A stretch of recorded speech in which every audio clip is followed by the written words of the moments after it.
Thanks for watching kaagad. Teka, bakit? Anong nangyayari? Teka lang ah.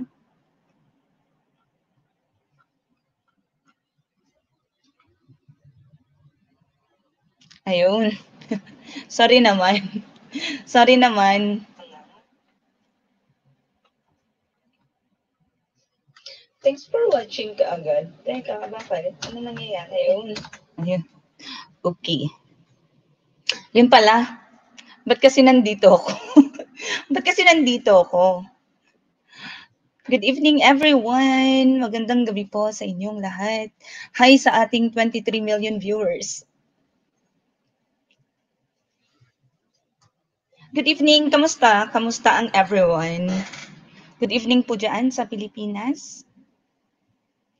Kamusta? So we will be having a short video lecture po para sa ating review session. So this is free. Pwedeng manood ang all. Free po ito. This is just a short live. Bakit may nagagalit? Bakit kayo nagagalit? Ayun na naman tayo eh. Magandang gabi, kamusta po? Ay, maulan daw, sabi ni Ma'am Amy. Hi, Inang. Hi, Ma'am Baningning. Magandang gabi po. Ay, nag-take na ng oath ito si Ma'am Baningning. Magandang gabi, everyone. How's everybody? Maulan. All over the Philippines po ba yung ulan?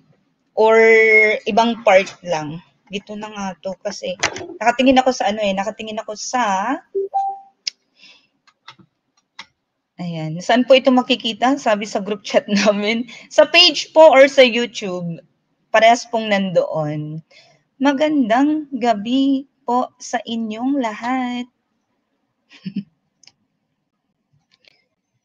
Kamusta? Kumain na ba kayo? Kamusta ang pagre-review natin? 66 days na lang ba ang natitira?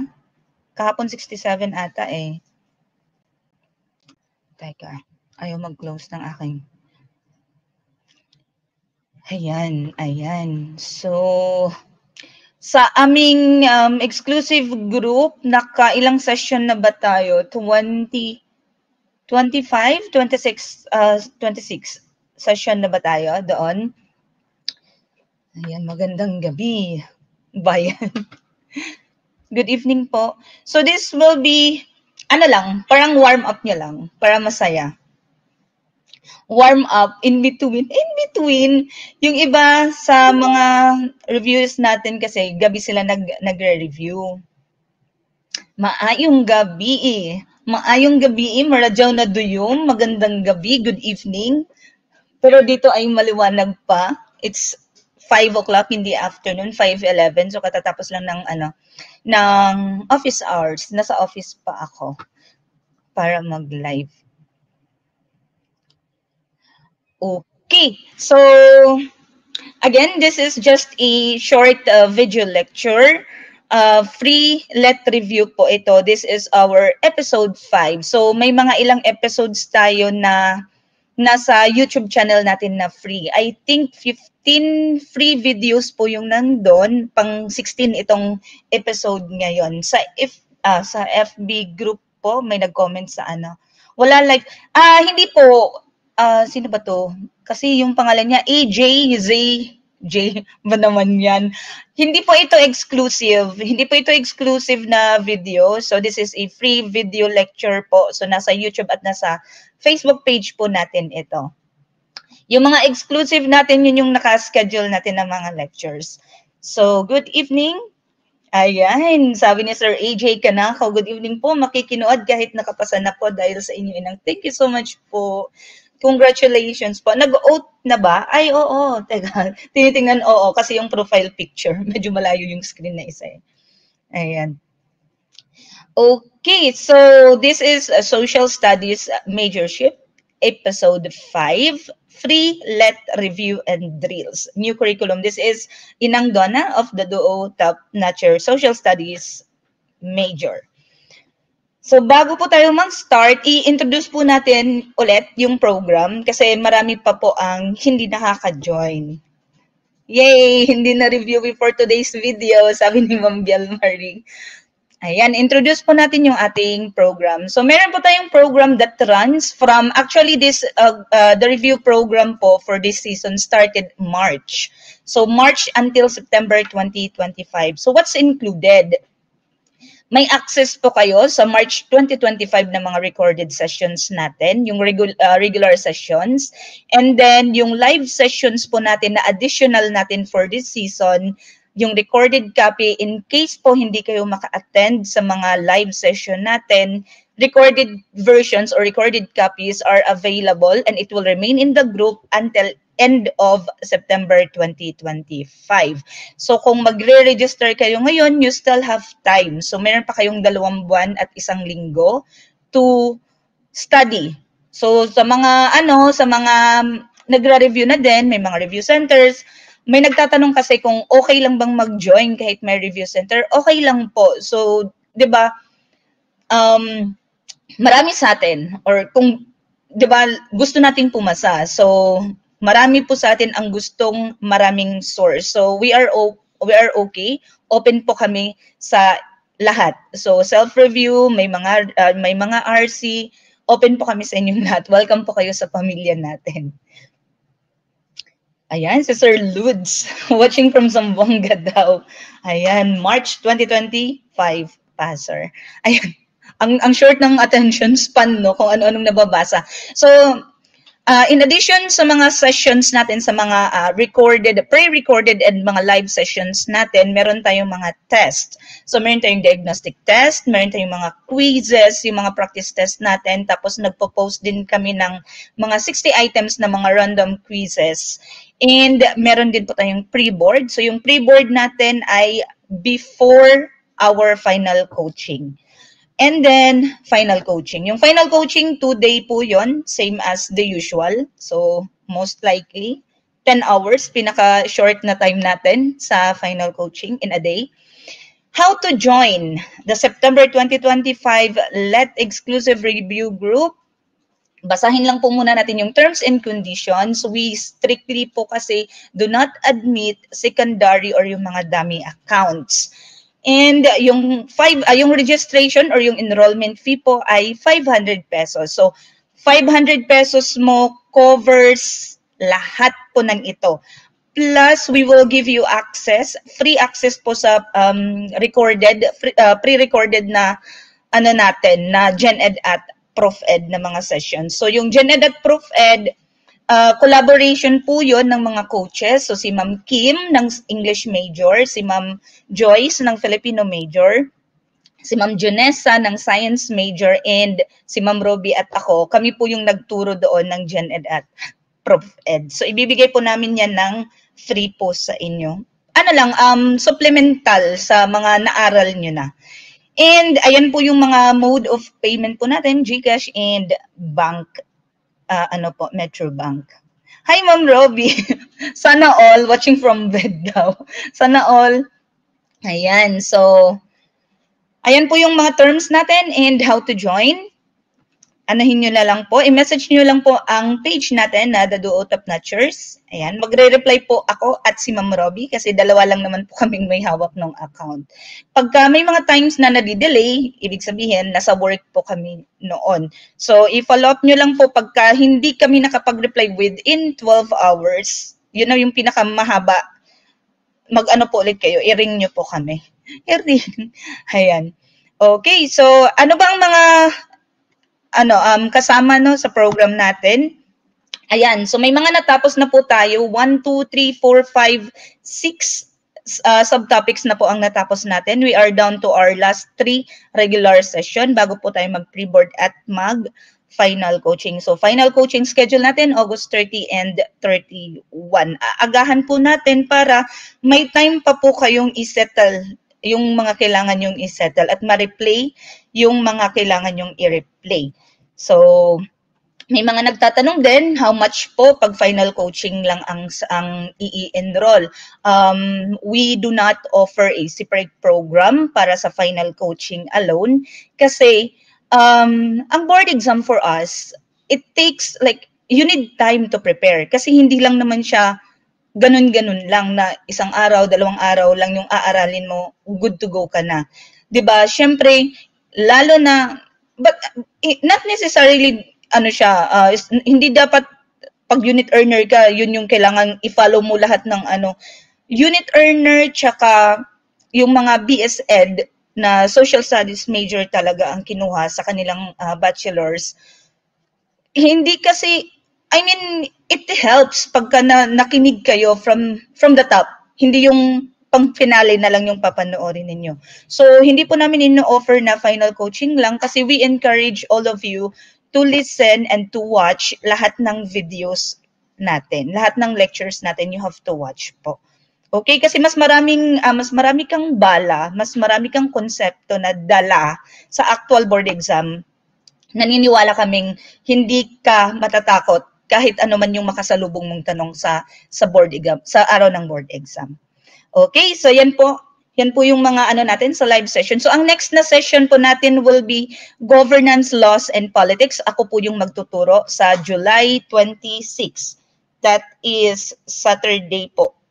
Sa susunod na Sabado. So kita-kits po tayo.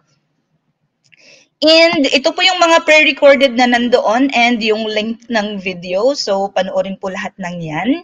And panoorin po lahat ng yan. So, uulitin ko, panoorin po lahat ng nandyan na video. And ito po yung mga topics natin ng GenEd at ProfEd at yung link ng bawat video na nandyan naka-upload at kung sino po yung coach na nagturo. So, hi po sa mga coaches. Good evening po sa inyo. Ayan. Okay. So, bago ang lahat, ano lang ako, mga recommendations natin. Kung sino yung mga recommended natin ng mga coaches sa majorship. Ayan, sa English major, andyan si Ma'am Kimberly Joveda at si Ma'am Jenny Dapat. Sa Filipino naman natin, nag-iisa, si Binibini Joyce Acosta. Sa science po natin, joint force po, si Ma'am Reglin, si Ma'am Reg, tsaka si Ma'am Jonessa. And ang ating TLE, si Sir John Dexter Sobusa. So yan po yung mga recommendations natin. So kung may mga friends kayo na naghahanap, mga taga-ibang majors, i-introduce po ninyo itong mga coaches na ito. Alright. Disclaimer pala tayo, no? No copyright infringement intended. All materials found for educational purposes lang po ito. Okay. Thank you, Sir Mark. Si Sir Mark Anthony na palaging nagsishare ng ating mga posts. Tsaka si Ma'am Eva Maturan. Lagi po silang nagsishare ng ating mga posts. Tsaka si Ma'am Norhida. By the way, congratulations po. Ito yung first live ko right after, first public live, no? After nilabas yung SPLE LET result. So, congratulations po sa lahat ng passers. Congratulations po sa inyong lahat. And I think mag-o-oath taking na ang mga taga-Qatar this month. So, ayan. Congratulations po sa inyo. And ang Middle East ay next month. Ayan. Okay, ilang topic na po ba ang natapos? Ilan na ba yun? Ilan na ba yun? Kanina, teka. Ayan, 1, 2, 3, 4, 5, 6. 6 na topic po, Ma'am Stel. Yung natapos na natin. Ayan, okay. So, let's start. This is a 15 item. 15 item lang po ito. So, short lang po ito talaga. Ayan. Question number 1. Magsagot po tayo sa comment section para masaya. Lagyan niyo po ng number yung mga sagot ninyo. So, number 1, ganun. Alright. Question number 1. References, sorry. References natin, scribe.com, history.com, may mga journals tayo na sinite, and yung mga URL din natin, nilalagay po natin sa ating slides. Okay? Question number 1. Ito na talaga yun. Question number 1 na talaga yun. Question number 1. Ethnocentrism refers to blank. A, judging another culture by its own standard. B, the coexistence of diverse cultures with equal standing in a society. C, the view that some societies are superior to one's own. Or letter D, the tendency to judge other cultures using the standards of one's own culture. Again, ethnocentrism refers to blank. A, judging another culture by its own standard. B, the coexistence of diverse cultures with equal standing in a society. C, the view that some societies are superior to one's own. Or D, the tendency to judge other culture using the standards of one's own culture. Number 1, ayan si Ma'am Isa. Good evening po. July 29 sa Baguio kay Sir Mark. Ayan, malapit na. Pangasinan ata ay next weekend. Sige, ano ang number 1? Ay, yung mga nasa exclusive group natin, katatapos lang ng katatapos lang ng socio-cultural, naku talaga't may palo. Sige. Okay. Okay, sabi sa YouTube natin, hi po sa mga viewers natin sa YouTube, magandang gabi po. Letter C. Sige, ano pong sagot natin sa Facebook? Walang nagsasagot. Si Ma'am Ana, may isang nagsagot. Ano pang sagot ng iba? Nasa 56 million viewers tayo sa Facebook. Ayan, ano po ang sagot ng iba? Ayan, sabi ni Ma'am Janice, letter D. Ano nga ba ang sagot? So, pag ethnocentrism, teka, shout out po, SPLA September 21, take it sa Hong Kong na SPLA. Hi po. Good evening, Ma'am Jella. Ano po ba 'yon? Okay. So, meron tayong dahil sa cultural diversity, meron tayong mga concept na nababasa. Andyan yung ethnocentrism, andyan yung sinocentrism, and andyan po ang relativism. So, ang ethnocentrism, sagot po natin dito, sige, ano po muna natin. Ang sagot po natin dito sa number 1, ethnocentrism refers to the tendency to judge other cultures using the standards of one's own culture. Di ba pag ethnocentrism ka, i-judge mo yung kultura ng iba. Sasabihin mo, ay, inferior yung kultura nila. Kasi ang standard na ginagamit mo ay yung kultura na meron ka. Yung letter C po, mga kapatid, yung letter C, the view that some societies are superior to one's own, sinocentrism po ito. Yung letter C ay sinocentrism. Sino lang ba ako? Mas superior yung ibang kultura. Yan po yung letter C natin. Yung letter D, ito po yung nire-refer ng ethnocentrism. So, yung tendency na i-judge mo to judge other cultures using the standard of your own, of one's own culture. Yun po yung ethnocentrism. Okay? So that is number 1, letter D. Ayan, very good. Ay, inang. Uy, gising pa si Ma'am Wilmarie. Bakit? Sige. Mamaya na siya matutulog. Tiga-alauna kasi ang gising neto eh. Okay? Ayan, so ethnocentrism is the belief that your culture is natural and correct while other people's culture are incorrect, unnatural, or inferior. So ayan, so ethnocentric people think the ways they do things is that the way things should be done, and every other culture's way of doing things is unsavory or undesirable. Ayan, okay. Number 2. Ligwak pero natuto. Diba? Yan talaga yun eh. Number 2, the satay was a certain custom frowned upon by the West. What is this about? A, the burning of a widow on her husband's funeral pyre in India. B, the strangulation of human victims to appease the goddess Khalil. Letter C, the wearing of veil among women in Islamic countries. Or D, the slashing of one's stomach, a Japanese honorable suicide. Hi, Sir Nask. Again, number 2, the satay was a certain custom frowned upon by the West. What is this about? A, the burning of a widow on her husband's funeral pyre in India. B, the strangulation of human victims to appease the goddess Khalil. Letter C, the wearing of veil among women in Islamic countries. Or letter D, the slashing of one's stomach, a Japanese honorable suicide. Sige, number 2. Ano ang sagot? Siya tanong. Ayan, number 2. Ayan. Andito na sila. Lumabas na sila ng group chat. Nasa group chat namin sila kanina nag-uusap. Ayan. Very good. Andito sila. Sabi ni Ma'am Ara, letter A. Sabi ni Ma'am Janice, letter A. Sabi ni Ma'am Aini, letter A. Sabi ni Ma'am Ana, letter A. Sabi ni Ma'am Monique, letter A.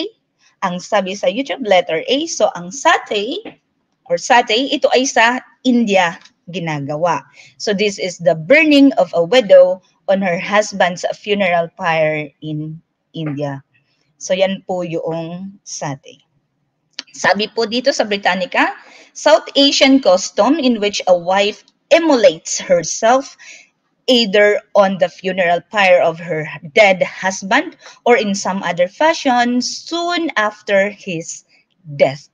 Ay, sinusunog nila ang kanilang mga sarili. So this was from the old time. So the practice was outlawed. So tinanggal siya sa India noong 1829 during the era of British colonialism. So hanggang sa naging prohibited pa rin siya hanggang sa naging independent na yung India from the British colony, inano pa rin siya na hindi na ginagawa or hindi na pinapractice. Ayan. Number 3. Hammurabi, the greatest of early kings who published a great code of law, belonged to the blank empire. A. Assyrian, B. Persian, C. Babylonian, or D. Egyptian. Again, number 3, Hammurabi, the greatest of early kings who published a great code of law, belonged to the blank empire. A. Assyrian, B. Persian, C. Babylonian, or D. Egyptian.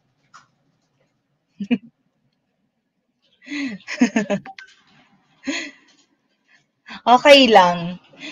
Ang namin, ang turo namin sa group, okay lang magkamali sa review. Okay lang maligwak sa review, wag lang sa actual board exam.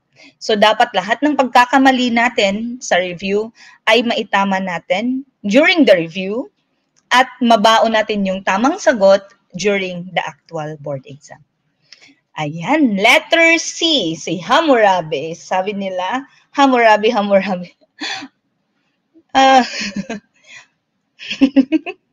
Hi, Sir Remy Chris. Sabi ko kay Sir Remy Chris, Sir, akin na yung libro mo. May nakita kong may din yung libro. Nagtuturo si Sir Ayan, so number 3, Hammurabi, the greatest of early kings who published a great code of law, belonged to of course, the Babylonian Empire. Ayan, sa Babylonian Empire. Ayan, ang galing-galing. Okay, next.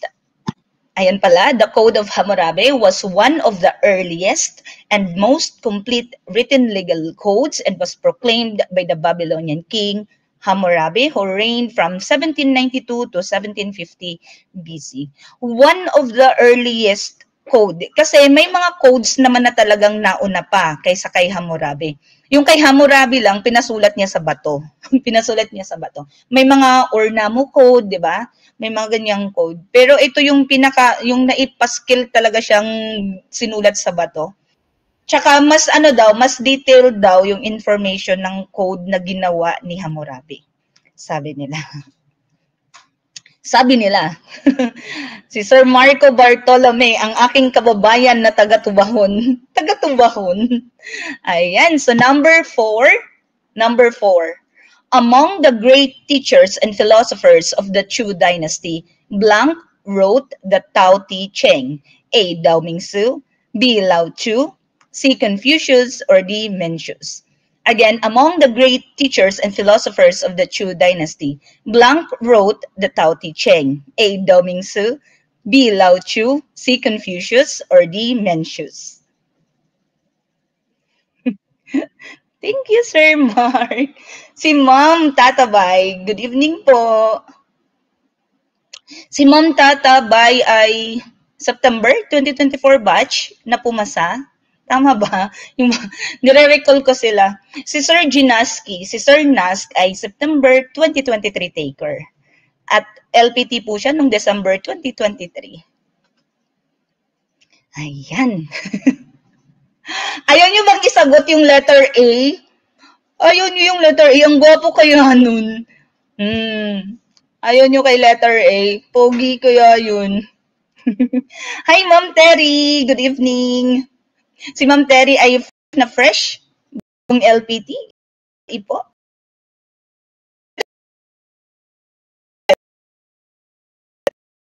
Of the Chu dynasty, Blanc wrote the Tao Te Ching. That is Lao Tzu. Ayan, si Lao Tzu. So letter A akin na lang si Dao Mingsu. Ayan, so Lao Tzu, also known as Lao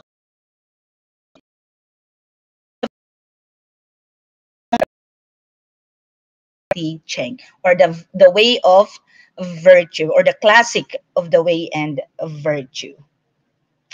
Ayan, si Sir Mark ay bago lang din. March 2025. Mag-o-out pa lang si Sir ngayong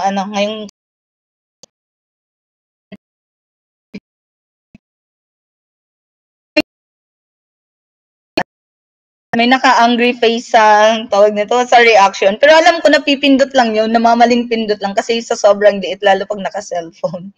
Hi Ma'am says, English major daw. Good evening po. Uy, si Ma'am Kim, busy. Wala na akong kasamang tagabantay ng kalawakan. Okay, next question, number 5. Which market structure has one buyer only? A. Monopoly, B. Monopoly, C. Oligopoly, or D. Monogamy? Again, which market structure has one buyer only? A. Monopoly, B. Monopoly, C. Oligopoly, or D. Monogamy? Hi Ma'am, Ma'am Jessa Tamayo. Good evening daw. Makikisalip po. Watching from Hong Kong. Ay, nakakalayo na tayo, Bes. Nakalayo na tayo, Bes. Nakarating na tayong Hong Kong ba, oy? Hello, Ma'am Cassandra. Si Ma'am Cassandra nag-aaral to kanina. Hi po! Sa mga nasa YouTube. Sige po, A na. Sige po, A na lang. Kanina yun kay Daw Mings. So, sabi nila, number 5, letter B daw. Letter B. Letter B. Bakit letter B? Kasi yun po yung family. Looks family. Okay. So, start tayo kay letter D. Si monogamy, di ba? Si monogamy, ito yung type of marriage na 1:1. One partner at a time. One husband, one wife at a time. That is monogamy. Si oligopoly po, ito po yung few lang yung nagmamay-ari sa industry. Like for example, sa oligopoly ang example natin ay yung mga airlines, 'di ba? Hindi naman ganun karami ang competitor ng airlines. Sa Pilipinas meron lang tayong bumabiyahe internationally, meron lang tayong Cebu Pacific and Philippine Airlines. Yung AirAsia bumabiyahe din pero sa Asian countries lang, no? So yan po yung example natin ng oligopoly. Yung mga network providers natin, 'di ba? PLDT tsaka Globe, tapos Converge, 'di ba? Kukunti lang silang nandyan sa market. So that is oligopoly. Si monopoly naman, nag-iisa lang ang seller sa market. Like for example si Meralco sa kuryente. 'Di ba nag-iisa lang siya sa Pilipinas. So yan po ay monopoly. So ang tanong, which market structure has one buyer? Ito naman ay one buyer only. That is monopoly. Ano ba yung example natin ng monopoly? Like for example, sabihin nating ano bang ano natin? Yung mga department store, for example, yung SM department store, walang bayad po ito yung department store sa atin, yung mga supermarket nila, binibili nila sa mga seller or sa mga producer yung mga products, tapos binibenta nila sa tindahan or sa market nila. So, yan po ay example lang naman ng monopoly. Yung may nag-iisa lang na kayang bumili ng product na yon para ibenta din sa market. So that is monopoly. Okay? Monopoly, a market dominated by a single buyer. Sana all. Ayan. Yes, ligwak pero natuto. That is the mindset. All right. Number 6. The basic human activity in research is A. Thinking, B. Inquiring, C. Calculating, or D. Measuring. Again, the basic human activity in research is A. Thinking, B. Inquiring, C. Calculating, or D. Measuring. Okay. Hi, Ma'am Chin Robio. Hi, Sir John Mark Patangan.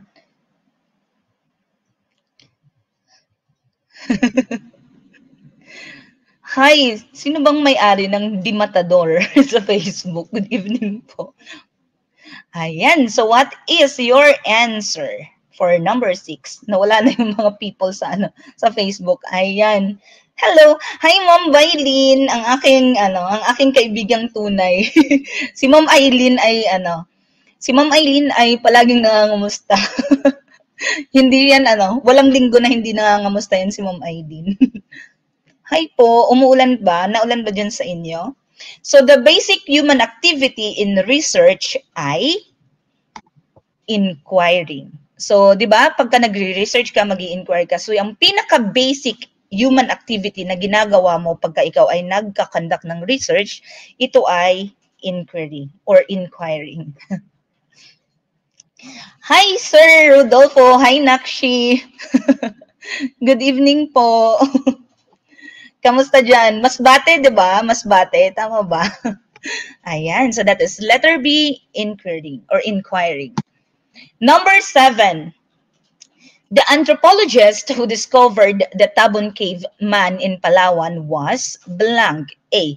F. Landa Hucano, B. Jaime Bulataw, C. Frank Lynch, or D. Robert Fox. Again, number 7, the anthropologist who discovered the Tabon Cave man in Palawan was A. F. Landa Hucano, B. Jaime Bulataw, C. Frank Lynch, or D. Robert Fox. Maulan walang pasok, sabi ni Ma'am Cheryl. Yung mga anak natin from 2023.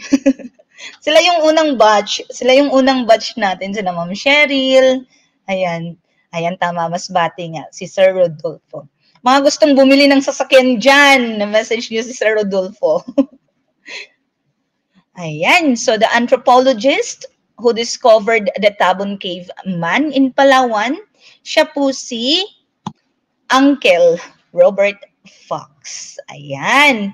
Sina F. Landa Hucano, sila yung may mga theory sa pinagmulan ng Pilipinas. Ayan. So, Robert Fox po is the answer. Ayan. So, the Tabon Cave Complex or simply Tabon Caves was discovered by Robert Fox and the National Museum team during their exploration of the limestone formations in the municipality of Quezon. Interviews with the Palawan informants led them to explore Lipuon Point, where they discovered several caves rich with archaeological materials scattered on the floor. Ayan. Ayan. So this is from the nationalmuseum.gov.ph.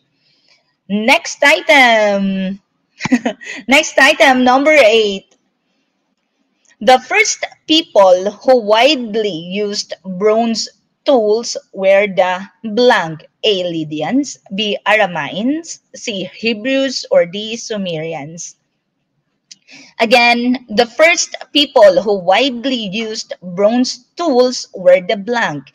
A. Lydians, B. Aramaeans, C. Hebrews, or D. Sumerians. Ay. Ay, si Ma'am Jeneline nag-message, nag-ano pala. Teka nga, ba't di ko nakita yun? Sabi ni Ma'am Jeneline, hi inang, good evening, pagsuksay, highly recommended ang The Duo, Top Notchers Corner, nagmumulto. Ay, Nox naman, namumulong. May bulong ba? Sabi ni Ma'am Terry, yes ma'am, legit na legit daw, nagmumulto sila. Uy, naririnig daw. Pati yung tawa, oh my God. Sino ba yung nagsabi? Sino ba yung nagsabi? Yung tawa ko daw, naririnig nila. Okay, number 8. Sino nga ba? Sabi nila, letter D, letter D, letter D. Letter D nga ba? Sabi ni Matador, letter D tingali.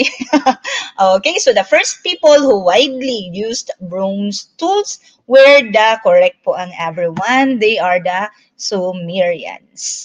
Ayan. So Bronze Age. The Bronze Age marked the first time humans started to work with metal. Bronze tools and weapons soon replaced earlier stone versions. Ancient Sumerians in the Middle East may have been the first people to enter the Bronze Age. Ayan. This is from history.com. Ayan. Next item, number 9. Oh, malapit na tayong matapos. Ang bilis naman. Okay, number 9. With what Philippine historical event do you associate with December 30, 1896? A. Japan's invasion of the Philippines. B. Jose Rizal was executed in Bagumbayan. C. Establishment of the Philippine Commonwealth. Or letter D. Andres Bonifacio and his brother Procopio was executed. Again, with what Philippine historical event do you associate with December 30, 1896? A. Japan's invasion of the Philippines. B. Jose Rizal was executed in Bagumbayan. C. Establishment of the Philippine Commonwealth. Or letter D. Andres Bonifacio and his brother Procopio was executed. Number 9. Number 9, letter C. Number 9, letter B. Number 9, letter C. Sabi sa YouTube, sabi sa Facebook, number 9, letter B. B po silang sa lahat. So this is under Philippine history. So ang event na mai-relate or mai-associate natin sa December 30, 1896 was the execution of Jose Rizal sa Bagumbayan. Ang letter A, Japan's invasion of the Philippines, ito yung during the World War II. This happened on December 8, 1941.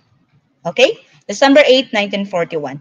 Yung establishment naman ng Philippine Commonwealth, ito ay noong November 1935. November, anong date ba yun? November 15 ata? 1935.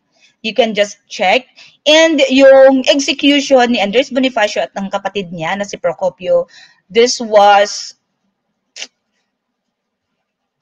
ano ba yun? 1897, May 10, 1897. Tama ba? Ayan.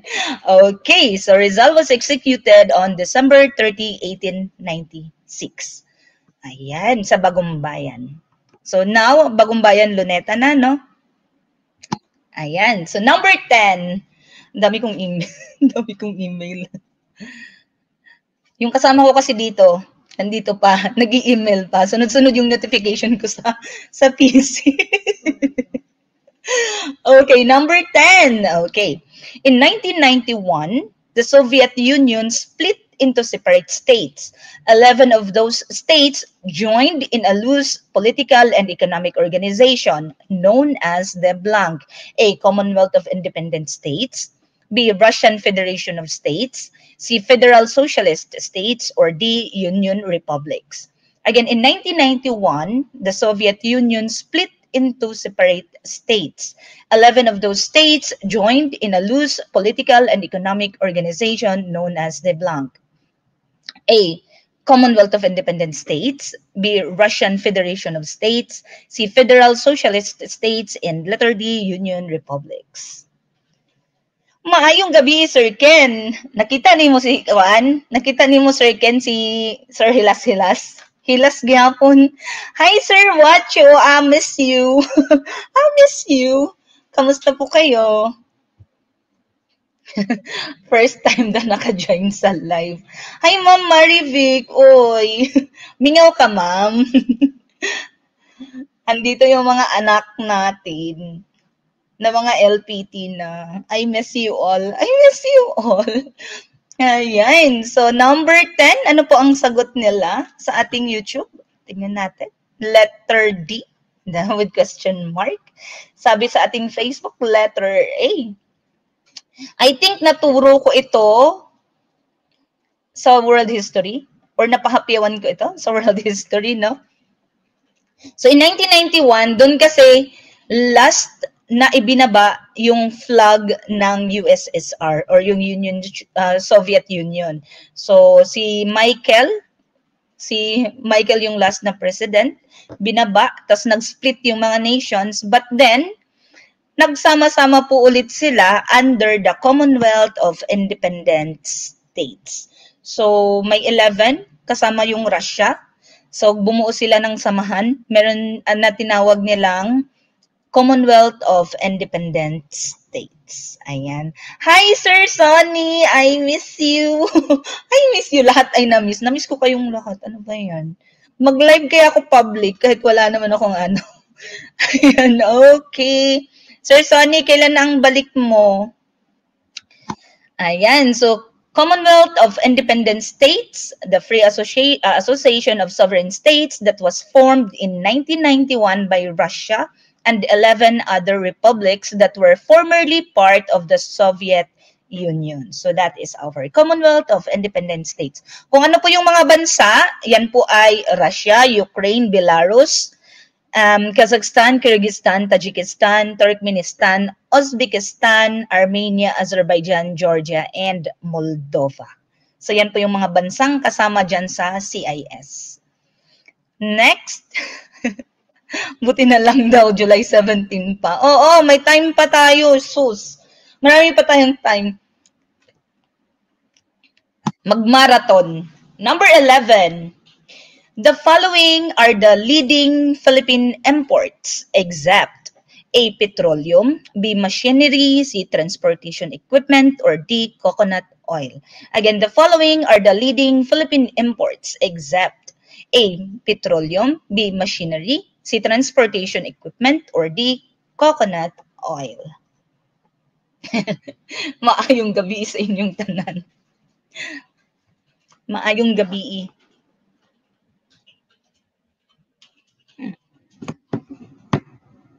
Ano ang sagot natin sa number 11? Sige. Number 11, letter C. Sabi ni Sir Emilio, letter D.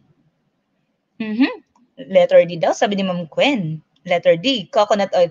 Hi, Sir Rinaldo Gunda. Si Sir Rinaldo ay nagtatrabaho, nagmamasteral, at nagre-review at the same time. Okay. So, tandaan po natin palagi, wag na wag po nating kakalimutang basahin ang tanong ng maabuti, ng maayos. So, in all occasion naman, kailangan pag may present sa atin, no, basahin natin ng mabuti para hindi tayo magkamali.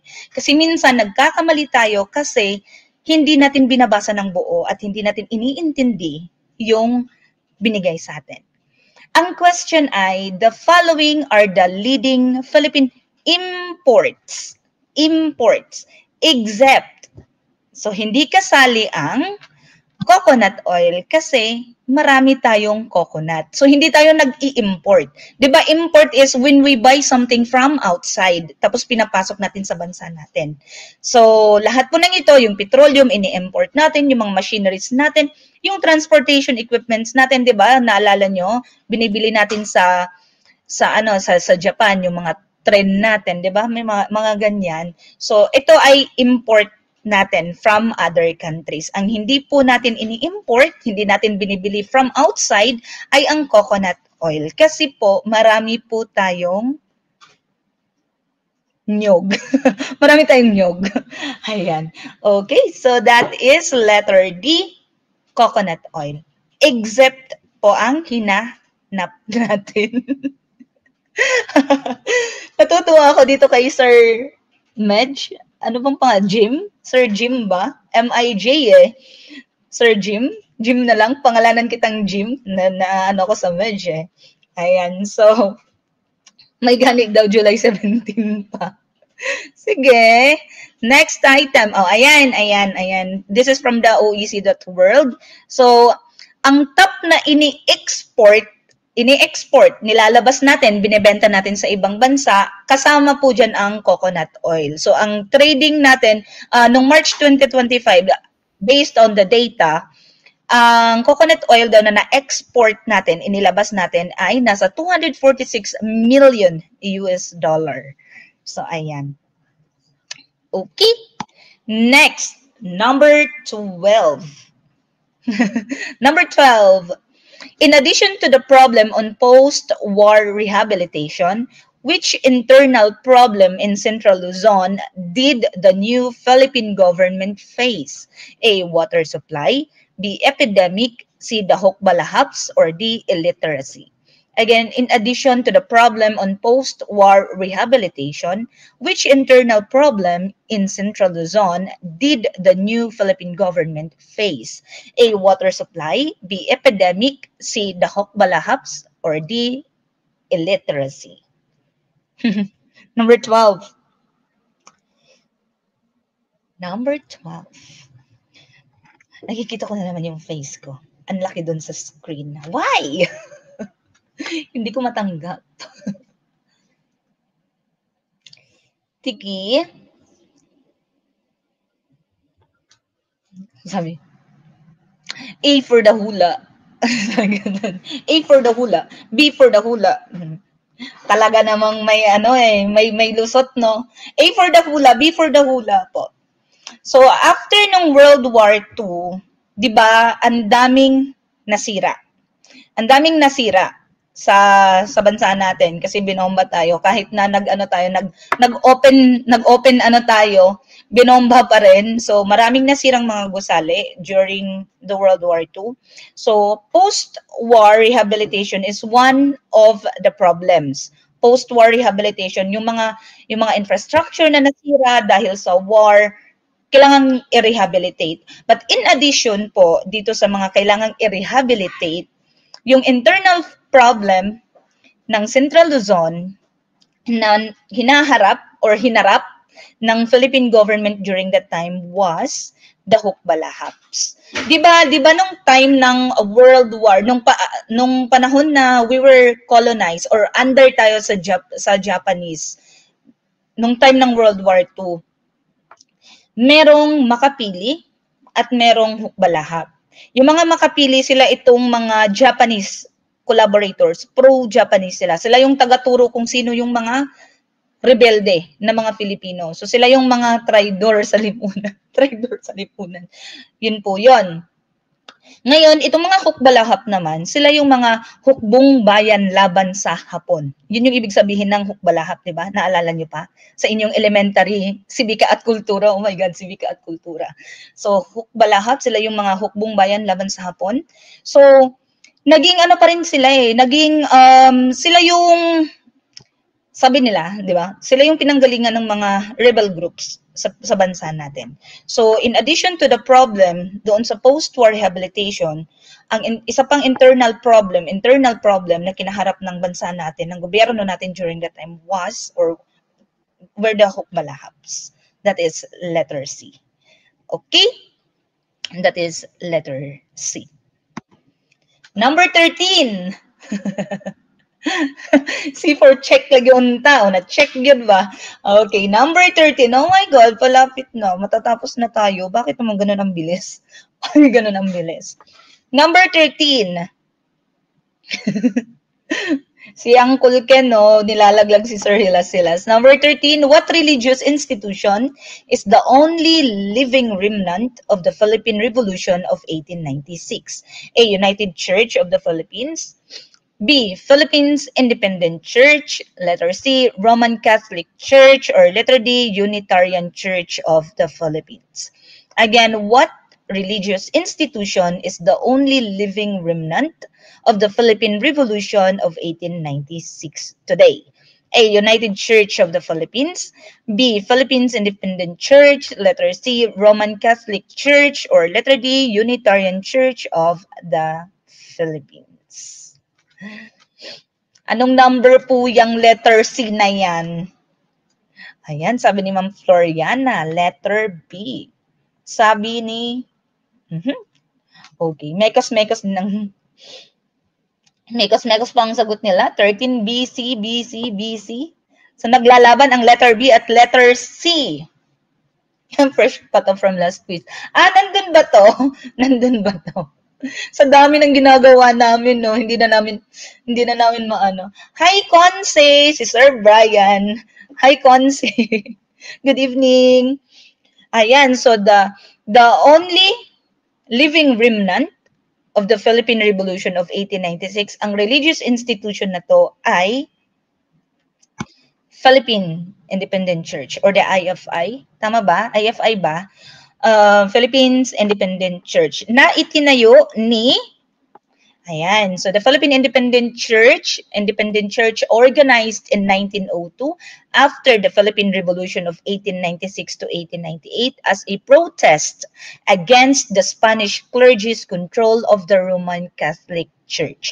Co-founders of the church were Isabelo de los Reyes, a Florentino, author, labor leader, and senator who was imprisoned during the revolution for his criticism of Spanish clergy and government officials of the Philippines, and si Gregorio Aglipay A. Labayan, a Philippine Roman Catholic priest who was excommunicated in 1899 for his activities on behalf of the revolution.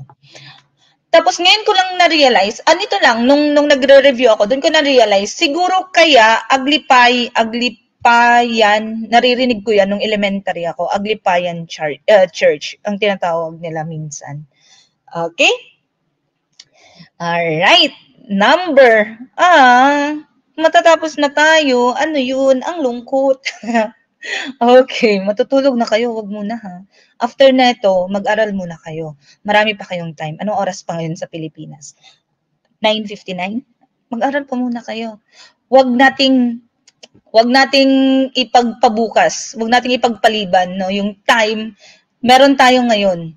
Wag nating antayin na sa araw ng board exam, mag-flashback lahat ng gala, lahat ng pinang TikTok mo, lahat ng pinang K-drama mo, at lahat ng pinang Netflix mo.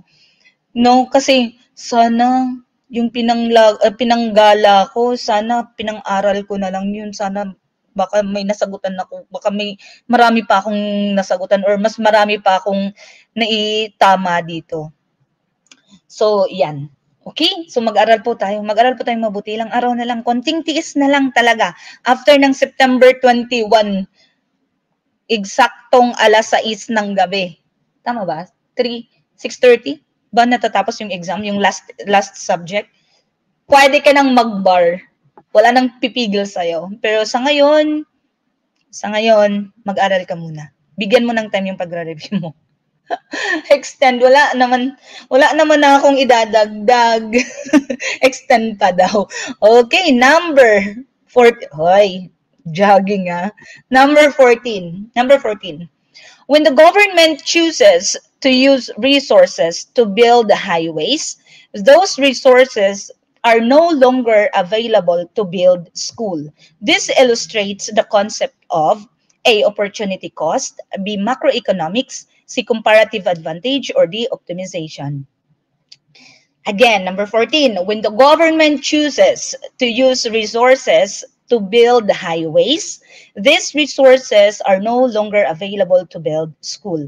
This illustrates the concept of A, opportunity cost, B, macroeconomics, C, comparative advantage, or D, optimization. More pa, join kayo sa ano natin. Ay, member na ba si Ma'am Chin? How to join final coaching? Again, hindi po kami nag-o-offer po ng separate program for the final coaching. Yung 500 pesos po ninyo, it will cover lahat ng present namin dyan na mga inclusions hanggang September na po yun. So from A to Z hanggang from part 1 ng session natin hanggang final coaching, cover na po nung 500 ninyo. Plus free access sa pre-recorded natin na Gen Ed and Prof Ed. So, yun lang naman po. For final coaching, hindi kasi namin ini-encourage talaga na sa final coaching lang kasi sayang naman, baka nandun sa earlier na mga sessions, andun yung may concept ka na makuha dun na magamit mo sa actual board exam. No, 500 lang naman. That is the amount na i-invest mo for your license. No. Huwag muna tayo mag-Shein. Ayan, number 14. Ano nga ito? When the government chooses to use resources to build highways, those resources are no longer available to build school. Ibig sabihin kasi neto, kunyari, meron kang 1 million pesos. May dalawang option ka.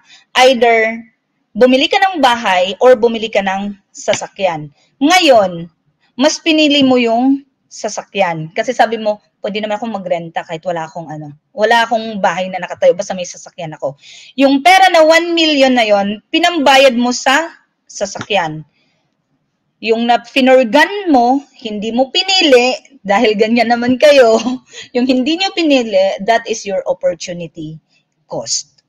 Hindi mo siya pinili, hindi mo siya, siya yung tinrade off mo. Okay lang walang bahay basta may sasakyan.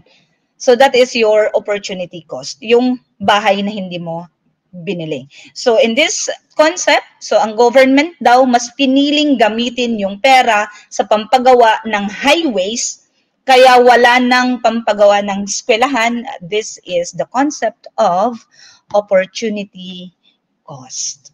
That is letter A, my friends. Si letter C naman, sige, kasi may mga sumagot ng letter C. Si letter C po, si comparative advantage, ito yung saan ka mas efficient at mas lower yung opportunity cost. Like for example, isa kang abogado, isa kang attorney, kikita ka per hour mo, sabihin natin 1,000 pesos per hour ang kikitain mo. Ngayon, ayaw mong kumuha ng secretary. Gusto mo, ikaw na ang attorney, ikaw ang secretary mag-organize. Yung instead na may isang oras ka pa na extra para gawin yung legal na trabaho mo, magbigay ng advice, consultation, ginawa mo yung secretarial na trabaho, nag-encode ka. So, yung 1,000 pesos na dapat ay kitain mo, nawala siya. Kasi kasi ikaw na mismo yung nagsisecretarial. Kasi sa isip mo, pag kukuha ka ng secretary, magbabayad ka ng 20 pesos per hour. Ngayon, comparative advantage, gagawin mo yung trabaho mo bilang attorney, kikita ka ng extra 1 hour, kukuha ka ng secretary. So yung 20 mo, tatapyasan mo yung 1,000 na kinita mo sa extra hour na nagtrabaho ka bilang attorney at ipambabayad mo doon sa secretary. So that is your comparative advantage. Mas piliin mong gawin kung saan ka mas kikita efficiently. May ilalabas ka lang na konting pera kasi nag-hire ka ng secretary. That's your opportunity cost. Nawala yung pera na yon kasi pinambayad mo sa secretary, but then kumita ka naman doon sa trabaho na mas andun yung advantage mo. Yan po yung comparative advantage. So pwede ka lang namang mag-hire, 'di ba, ng secretary, but kailangan mo pang gawin kung instead na kumita ka pa ng extra 1,000 dahil ginawa mo yung kasi nagtitipid ka, kumuha ka na lang ng secretary at magbayad ng 20. 'Di ba? So yun yung opportunity cost mo. Lower opportunity cost, mas efficient ka kasi nagagawa mo yung totoong trabaho mo. Okay? Hindi po sa GC. Sa YouTube. Sa YouTube po, ang recorded version po nito, ay makikita sa YouTube. Yung mga exclusive videos natin na ilang yon, at doon din yung final coaching natin sa exclusive group po yun ilalagay. Okay? Alright. Thank you, Ma'am Angeline, sa pag-explain. Ini-explain ni Ma'am Angeline sa Alright. Last item. Last item. Binibitin ko Last item. He is the earliest modern astronomer of Polish nationality who proposed a heliocentric model.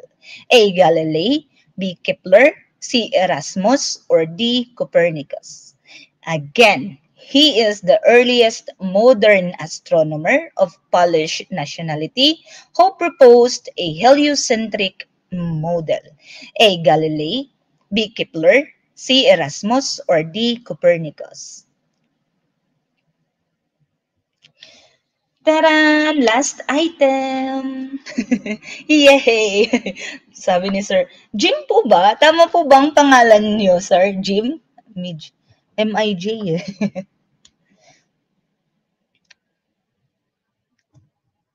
Okay. Letter D. Sabi na, letter D, ma'am. Tititing kasi. Napag-usapan na natin to sa ating geography session. Yes, very good. Kung nagkamali, nakikita ko yung mga pangalan, yung mga members kayo sa group natin. Pag nagkamali kayo dito, papaluin ko kayo. Ayan, so he is the earliest modern astronomer of Polish nationality who proposed a heliocentric model that is our dear Copernicus. Nauna daw si Sir Hilasilas plus points. Say plus points ka sa langit. Sa langit. Ayan. So that is our Copernicus. So binak-upan lang siya ni Galileo Galilei.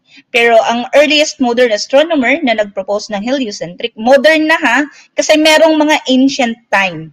Merong nag-propose during the ancient time. So during, sa earliest modern astronomer, natin from Poland, Polish nationality, who proposed a heliocentric model that is our Copernicus. Alright, lumalabas yan, inang. Diba, mga basic concepts of geography, ng mga natin, lumalabas po yung mga yan. So, mas maganda talagang may baon tayong concept, para regardless paano i-twist yung tanong, paano gawin sa tanong, chill, alam natin yung sagot. Alright, so that's it, you guys. Thank you so much for joining us tonight, gabi na, alas 6 na talaga. Hi, Mom Mika, si Mom Mika at si Sir, sino ba yun? Sino ba yun, Ma'am Mika? Naghahanap ng jowa. Naghahanap ng jowa. Ayan. So, mapapanood po ninyo ang recorded copy or recorded version ng lecture na ito sa ating YouTube channel. So, thank you so much po pala sa mga nag-subscribe. We are 2 years old na. 2 years old na po ang ating YouTube channel. Thank you so much po. More. Si Sir Mark.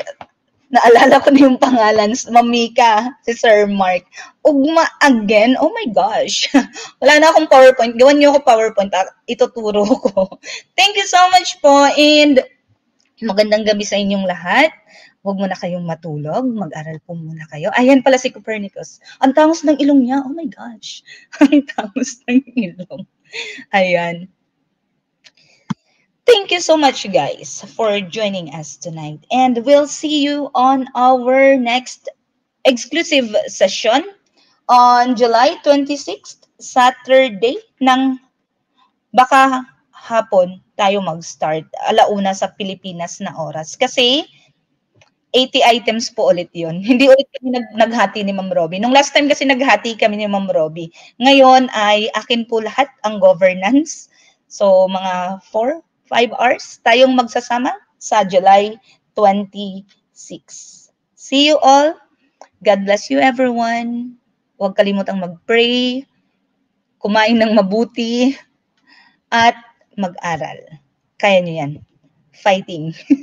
Fighting. Thank you so much po sa mga nanood sa YouTube and sa ating Facebook page. Love you guys.